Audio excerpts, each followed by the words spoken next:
All right, man, we're having a lot of fun here at the Hilton. A lot of fun. We're going to get to the calls in just a second. Tracy Sandler is on hold waiting. But look, this is a reminder to join us here every single home game this season for the public tailgate at the Hilton Hotel. You know, I love the chicken strips here with the special sauce. They got the ice cream sundaes. They got the teriyaki bowls. Get you a nice buffet breakfast. The sauce set up there in the Hilton Hotel lobby. It goes down here every single home game for their public tailgate. And why sit in traffic when you can enjoy refreshing beverages and delicious eats from their very own food truck? All right. Opens 3 hours pregame and an hour postgame. Hold on. Keep the beat. Also free. Let me get the read in, Shasky. Always free admission. We pay for these things here. Don't cut me off. Jesus Christ. Plus, you can follow them on Instagram to get a sneak peek on upcoming events and fan-inspired menu items. There we go. Let's go. I'm ready. I got the read in. Damn. I can't get the read. Shasky's pumped up. I'm pumped up. First day of training camp. Lutman's pumped up. And we got Tracy Sandler. Hey, with so much drama in the SSC, it's kind of hard being the number one QB. Yeah, Brock Purdy. Let's go, God. baby.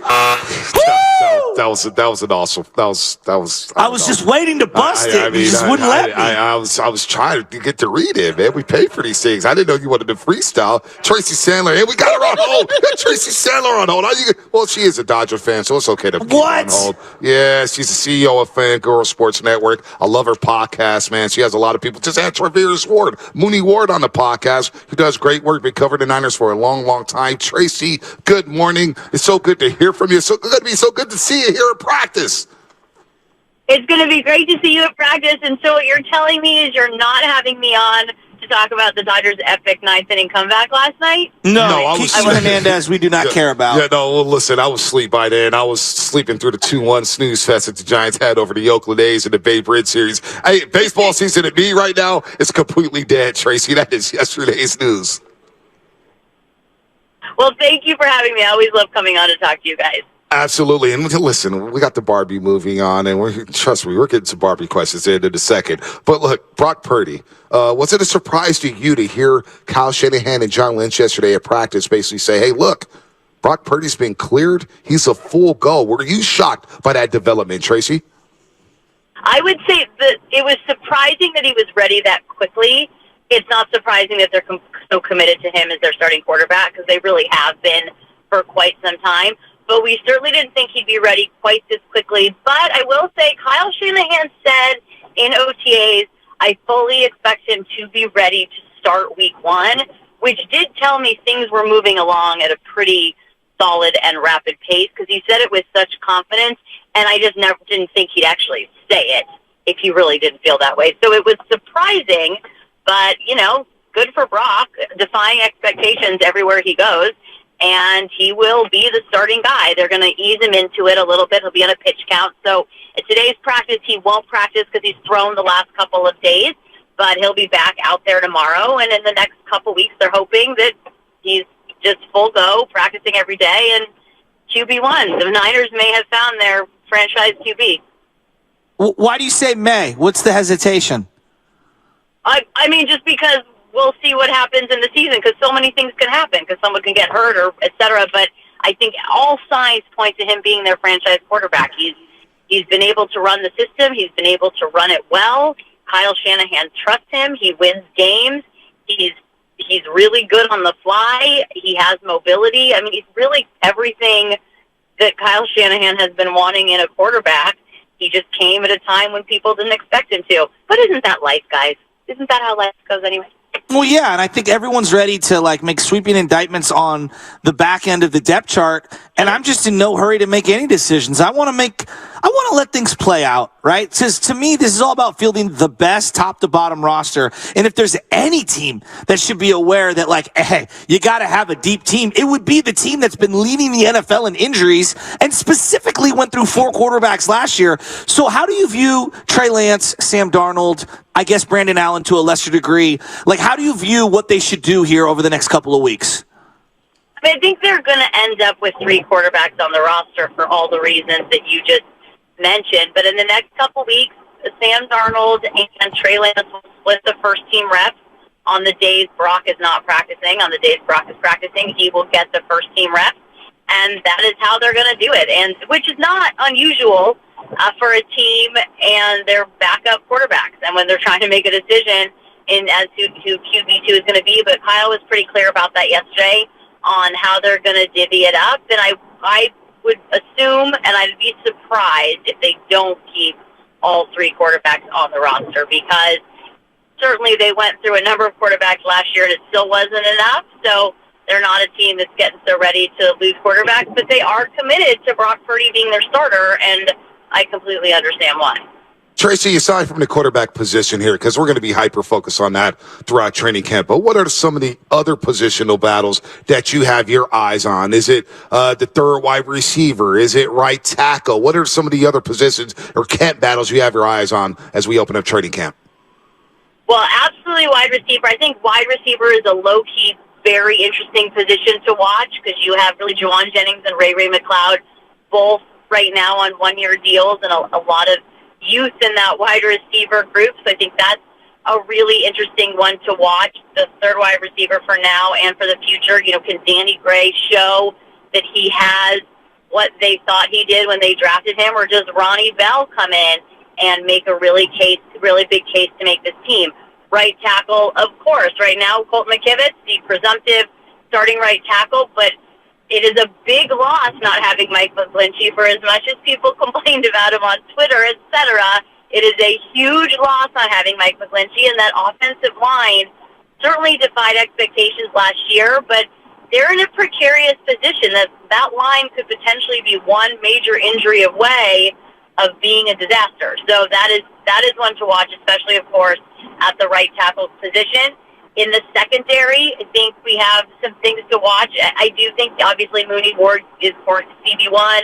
Diamador Lenore, to me, proved that he is CB2, and he really shouldn't have to be fighting for that position. But can Ambry Thomas continue what he did in OTAs and make this football team? Things did not look great for him, by the end of last season. Could he do that? But, of course, there's a Luter injury, so that changes things. How will Isaiah Oliver come in and play nickel? There's changes in the safety position. So, yes, beyond quarterback, there's a lot to look at. But this team is pretty stacked, for lack of a better word, and some of these battles are more nitpicky isn't the right term, but when you have a team that really is built to get to the playoffs and succeed and do well there and potentially win a Super Bowl, you're looking at, more little things as opposed to so many battles all over the field.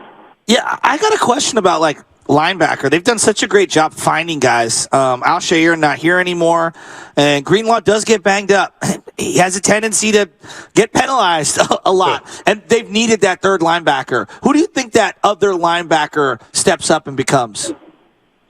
Well, I'm curious to see how Demetrius Flanagan-Fowles does when having that opportunity. I mean, not having Al-Shaair here anymore does open that up for guys, so I think it's something to look at with him. I think Oren Burks is another guy that could potentially fill in, and then, of course, they drafted D. Winters, but I'm particularly just kind of curious to see with Flanagan-Fowles and Oren Burks in camp, if one of them, having now been in the system for some time, if they're able to kind of separate themselves and put themselves in that third linebacker role, because it is one that the 49ers need and needs to be successful. No doubt about that. Tracy Sandler here, CEO of the Fangirl Sports Network, does a great job of covering the 49ers in all sports. She is a Dodger fan, but don't hate her. She's really good at her job. Tracy, Christian McCaffrey, one of the top 5 football players, I think, in this league. When he got traded here, it flipped this offense. And what he's going to do in his second season in this system under Kyle Shanahan, I can't get enough of Christian McCaffrey. I think people were surprised at how good he was in this system last year. I think he's going to explode again this year. I think he has a legit shot at 1,000 again. Rushing and receiving, something that Roger Craig did in the Niner uniform, the first player to ever do it in the NFL, Tracy.